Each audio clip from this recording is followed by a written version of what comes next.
to the Contractor's Office and Shop and Construction Vehicle zoning ordinance amendment that's being proposed. And the timeline shown here kind of shows that this is an amendment that originally started back in 2021. This is the second round of community meetings that we've had on this amendment. In 2021 and then into 2022, we engaged this topic and took this topic to the Planning Commission's Land Use Policy Review Committee, as well as the board's Land Use Policy Committee.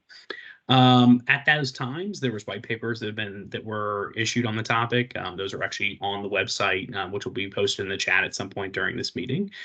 And in the intent of this project is to look at that use, contractor's office and shop, and construction vehicles. So our plan moving forward here is having these outreach meetings, and then as well looking at going back to those review committees in May of this year, and then later this fall and summer, looking at having some public hearings on this topic.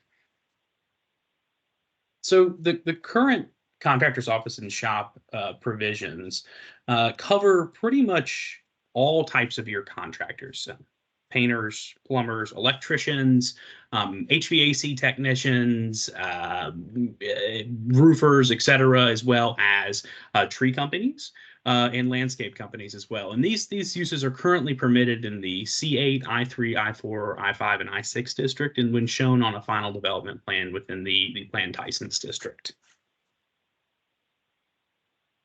The existing use standards or provisions related to this use are shown on the screen here, and they kind of deal with the amount of outdoor storage that's permitted, as well as keeping of certain things related to this use on properties. So this is specific to the C8, I3, and I4 districts, not all the districts in which the use is located, but a couple of them. And so currently, this use is only permitted to have 500 square feet of outdoor storage in these C8, I3, and I4 districts, and the outdoor storage must be screened from view. And then a big part of this amendment is looking at things like construction vehicles, construction equipment. And currently there is a provision in the zoning ordinance that restricts any of the parking of construction vehicles, equipment, machinery, etc., such as your dump trucks, construction vehicles, cement mixers, etc., within these districts. So potential changes and things we're looking at, and kind of why we're looking at these things, is we're looking at ways of possibly allowing for more increased outdoor storage in the C8 and commercial districts. So the reason for this is that we found that the 500 square feet of outdoor storage often is quickly taken up. It's not a whole lot of area in a lot of cases, and we want to allow for these uses to go into some of these commercial districts that are in revitalization areas, et cetera, and areas where we think this use is already permitted, but we want to allow for this use to go into those areas without automatically coming into compliance issues for outdoor storage. And so looking at the screening of outdoor storage of materials and equipment in the commercial districts, and as well not being able to locate those in the front yard. And then in the industrial districts, as mentioned, we currently don't allow for the keeping of things like construction equipment, and this is in the I3 and I4 district, but we would look to allow up to a 10,000 square foot outdoor storage area that's screened in industrial districts through site plan approval. And as is stated again on the screen, outdoor storage under the current zoning provisions must be screened, and we are still looking at screening that outdoor storage, but just kind of increasing these areas for these uses to keep certain things like materials, equipment, etc. So some other changes we're looking at is tackling the definition of construction vehicles. We have been looking at the possibility of creating two new designations, being light and heavy vehicles and equipment, and creating definitions for those, and then limiting the number of certain vehicles that could be kept in certain areas. So for instance, limiting the number possibly of light vehicles that could be kept in commercial districts, and then allowing those heavy vehicles, your construction vehicles, to be kept in industrial districts. A big part of this is because our industrial districts throughout the county have kind of dwindled over the years. There's not as much area for some of these things to go, and we want to allow these uses to still take place within the county, and want to allow those types of pieces of equipment to be kept in some of these industrial districts. We also want to look at prohibiting the heavy vehicles and equipment and the storage of those things in the commercial districts unless it would be approved through some sort of a special exception process or a public hearing process. We also would want to create use standards regulating where and how many and what type of these vehicles or equipment could be stored in the commercial or C8 districts. So as I mentioned earlier, the 500 square feet of outdoor storage is an area that quickly becomes, it's a small area. And so in the top right-hand corner, you can kind of see these 3.5 parking spaces. That's generally what 500 square feet looks like compared to 10,000 square feet of outdoor storage. Again, the 10,000 square feet we're talking about would be in an industrial district, but this is just a good illustration to kind of show, where we would allow these storage. And I should have mentioned earlier that the storage in these industrial districts is accessory to an industrial building. It's accessory to an industrial building that has a contractor's office and shop located within them. And as can be seen, if I'm in a commercial district and I have 3.5 parking spaces, I may not be able to store the things that I want to store on that site or need to store on that site to have a viable business there. And so looking at, having some sort of a public hearing process in those commercial districts to increase that 500 square feet to an appropriate amount of outdoor storage. And the reason being, and as we'll go through in a minute, a lot of our commercial C8 districts, it's highway commercial, but they're different types of properties. They're properties that some of them might be right by residential, some of them may be large shopping centers, some of them might be small, compact, older commercial lots. And understanding that each one of these lots has their own eccentricities and are individual in certain ways, so that allowing a public hearing process to correctly and appropriately allow the public to opine on the impact of possible outdoor storage or increased storage on that property. So as mentioned, the C8 district is one of the main districts we're looking at here, and on the screen shown is kind of in red is the areas that are zoned to the C8 district, and they're mainly around the Richmond Highway corridor, some on Route 29, some out towards Chantilly, Bailey's Crossroads, and Annandale, and throughout the rest of the county, there's kind of a smattering of these, but those are the large areas of C8 zone properties. So there's some examples here. And the reason we're going to go through some of these examples is not only to better understand what these districts are, but at the end of this meeting, we're actually going to have a interactive survey that's going to allow you to opine on certain questions that are asked, and kind of want to get a better understanding of what these C8 districts look like before we ask those questions. So this is an example of a C8 district off of Metro Tech Drive, which is your kind of traditional shopping center. This is a C8 district off of the Richmond Highway corridor that shows different types of uses, different layouts of lots, etc. And then this is also off the Richmond Highway corridor, and shows the different types of uses that can be in C8, the different size of properties, where you have a traditional kind of shopping center as well as these smaller properties on the bottom of the screen. So the other districts that would be impacted by this amendment, again, are the I3 through I6 districts. And so these are shown on the screen in kind of in yellowish gold. And we're going to go through what some of these districts look like as well. So this is an example of an I3. It's more of your light industrial. A lot of times you're going to see things like offices, but you can also see more of an industrial actual complex being located on these lots. I4s are medium industrial districts. And in these districts, you can kind of see in this picture laid out similar to what you would kind of think of it as an industrial property. Again, there's a lot of variation in these as well. Some of them can be more office-based, some of them can be more industrial-based. And then your traditional I5 industrial park. This is an industrial park off of Telegraph and Lockport Place. And then the industrial park off of Fullerton Road, which again is kind of your typical general industrial I5 zone properties. And this is a larger development that is entirely zoned with the I5 district. So as I mentioned earlier, a part of this amendment is looking at how do we define construction vehicles? How do we define equipment? Because this is not just vehicles. This is not just trucks and trailers and things like that. This is also pieces of equipment. It's things like skid steers. It's bucket trucks, etc. How do we look at these things and determine what they are and then possibly regulate them? So currently what we're looking at is possible regulations that would define vehicles based on length, vehicles and equipment based on length, gross vehicle weight rating, which we'll go over in a minute, height of vehicles and equipment, number of tires or axles, operating capacity for certain pieces of equipment, all things like skid steers, bobcats, those types of front end loaders have a general operating capacity. So in cases where there wasn't a vehicle that had a gross vehicle weight rating, because it's not technically a vehicle, there is an ability to say this is the operating capacity of that and possibly regulate it based on that. And then our heavy vehicles and equipment would be generally anything that exceeds these light standards. It'd be anything like your dump trucks, solid waste collection, cement mixers, tow and recovery vehicles. And that's currently in our ordinance. It would be carried forward to say that those types of vehicles are most likely going to be considered heavy. And again, I'll say these are all possible regulations. These are things that we've come up with. We haven't drafted any regulations yet. We're just in that process of fact finding to determine what do we think is a good way to set these regulations moving forward.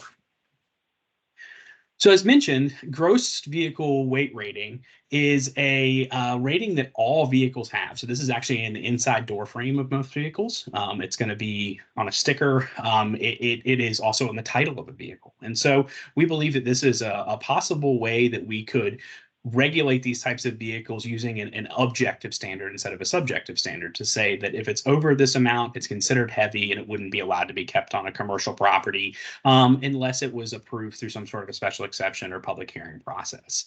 Again, it's something that we feel that the industry, people who are in this industry can easily determine their types of vehicles and say, yes, my vehicle falls in the light, my vehicle falls in the heavy. Again, trying to write objective regulations instead of more subjective regulations. So an example of a heavy vehicle or heavy equipment in this case is going to be a front end loader. It's going to be an excavator, something that we traditionally think of construction equipment. But again, at the end of this presentation, we're going to talk about having a survey that's going to let us kind of look at some of those possible in-between ones that we're trying to determine, what do we think these things are, heavy or light vehicles and equipment. Again, another example here showing a front end loader that would be considered your heavy vehicles and equipment.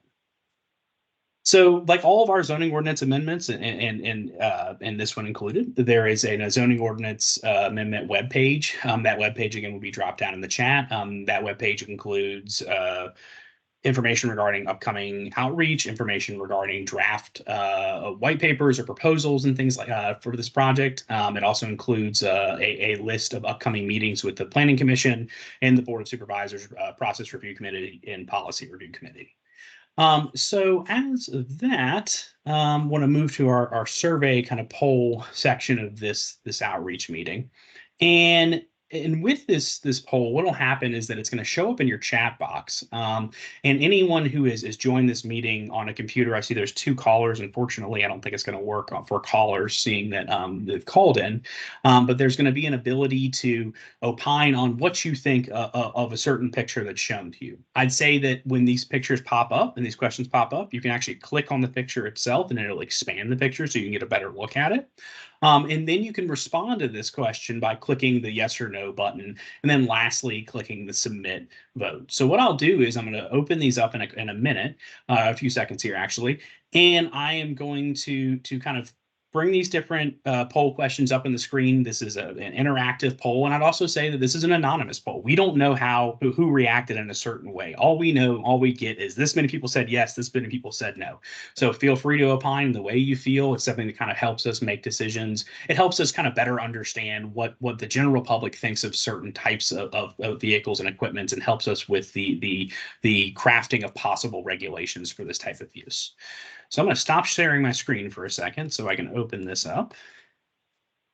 And I should have noted as well that we are going to,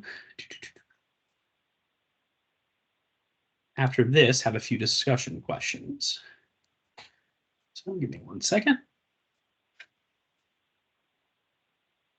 And while Austin's throwing those poll questions up on the screen, I did drop the amendment webpage link in the chat. So if anyone wants to reference that and keep up with the amendment as it moves forward, you can go ahead and save that to your computer. Thank you so much, Sarah. Mm-hmm. All right, 1 second. Everything is loading. What I'll do is I'll end up pulling each of these up on the screen, and then there will be, I'll kind of count down, when we have a 5-second kind of timing to say, 5, 4, 3, 2, 1, and then close the poll. All right, so this is the first one that should be coming up. All right. We see it. So you see it. All right, great. Yes.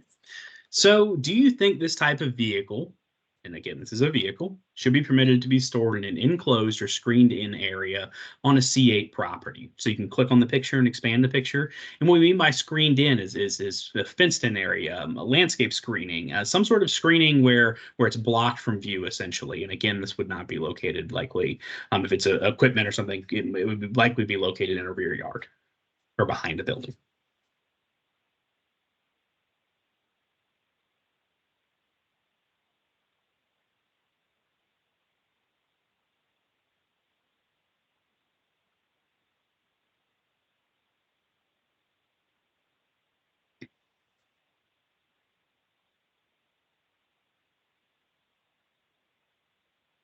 All right, so I'm going to give a 5-second warning here.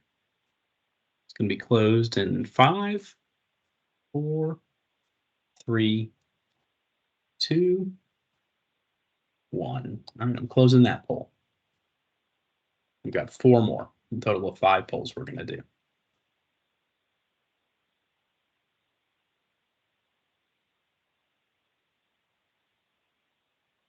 All right, so in this picture, this is a piece of equipment. Do you think that this type of equipment should be permitted to be stored in an enclosed or screened in area on a commercial or C8 zone property? Again, you can click on the picture and expand the picture to better see it. The picture shows a type of skid steer or bobcat loader.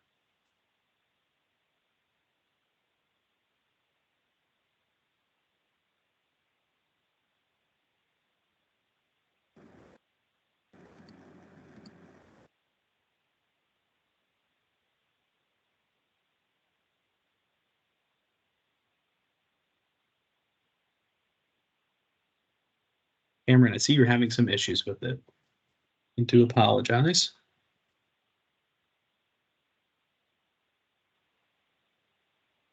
All right, we're going to close this poll in 5, 4, 3, 2, 1.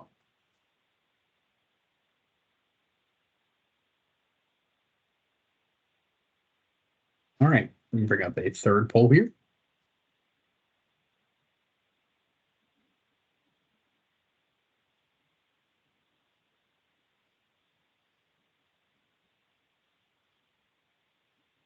All right, we've got another poll up. This is showing the red truck here.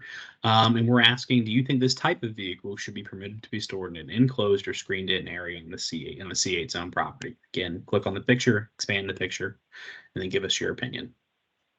And make sure when you're clicking yes or no, after you click yes or no, you hit submit.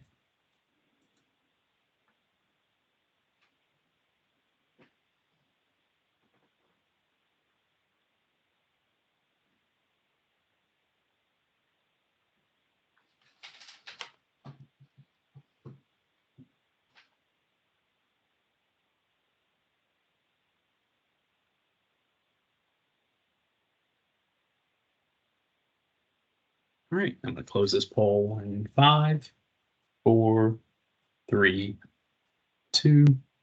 All right, closing that one.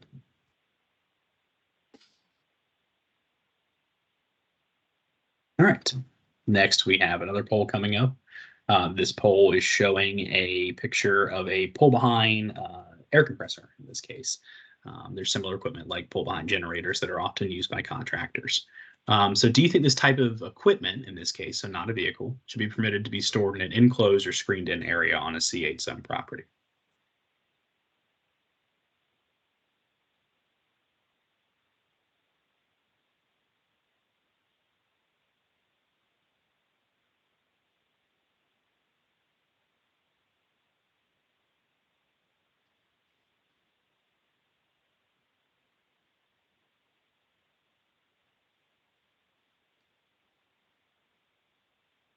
All right, we're going to close this poll in 5, 4, 3, 2, 1. All right, the last one. And before I launch this poll, this poll we have here is not to say that we're proposing that these things be kept in the commercial district. We're just asking what you think, or would you be okay with this being kept in a commercial district, just to kind of get an idea of people's opinions.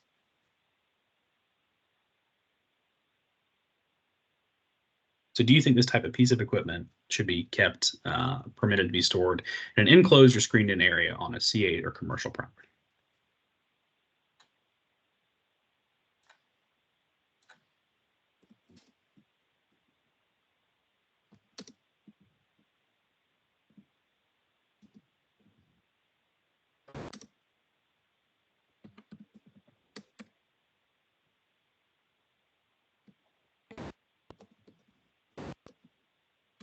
Okay, we're going to close this in 5, 4, 3, 2, and 1. All right, now I'm going to pull up some just kind of discussion questions to kind of guide the discussion here. The goal of all these meetings that we have is to get community input on these projects. It's very important to us. It's vital for us when it comes to writing these regulations and understanding what the community thinks of these proposals, what the community thinks of these uses, et cetera. And it allows us to better understand, again, the impact this might have on the community, and helps us craft future regulations. Let me share my screen here.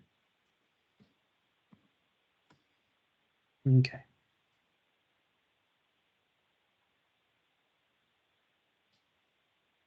So we got a couple of questions shown here. What do you think an appropriate height limit should be for light vehicles and equipment? So these are vehicles and equipment that would be allowing possibly to be kept within a commercial district, or a C8 district.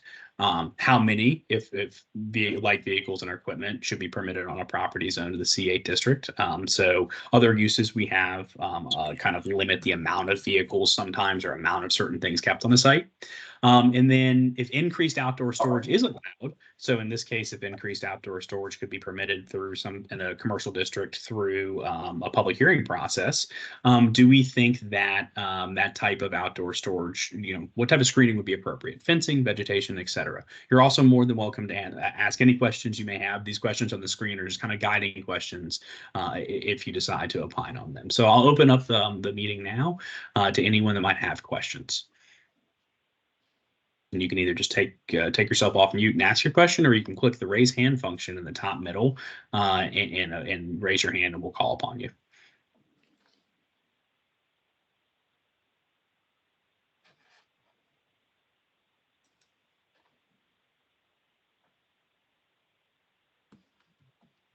Austin, we have a couple of comments in the chat. Okay. One from Cameron said that if you need a CDL to drive or tow, I would vote no in the C8 district. Okay. And then another comment from Mike said that fence and tree/shrub combination. So I believe that is in regards to the screening that would be appropriate. So having a combination of that would be helpful. Thank you for monitoring the chat there, Sarah. Sure.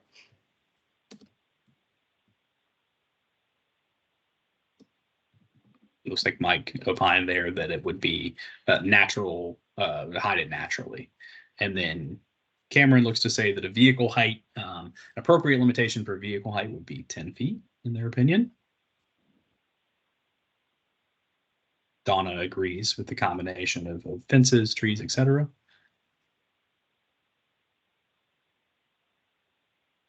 All right, does anyone want to take themselves off mute and ask a question regarding the comment or the questions that are up on the screen, or anything you might have, any questions you might have regarding this proposal, the use, et cetera?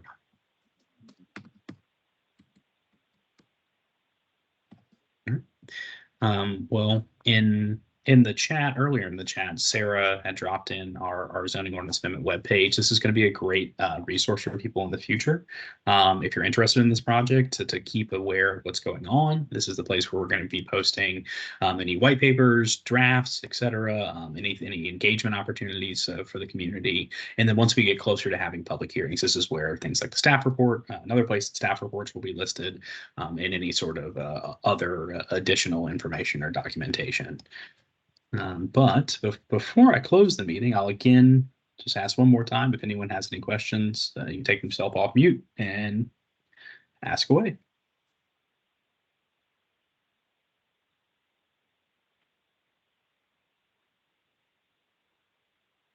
Cameron says that 50% property coverage for vehicles, 8-foot fence with a screen. And then Donna said she doesn't think that there should be more than 2 light vehicles on our property. Well, if no one has any other questions, my contact information is on the webpage, way to get a hold of us. If you have any questions or comments regarding this amendment, but I wanted to thank you for your time tonight as always. And like I mentioned, this recording will be posted on our webpage as well as recordings of previous meetings. And we thank you so much for joining tonight. Have a good night.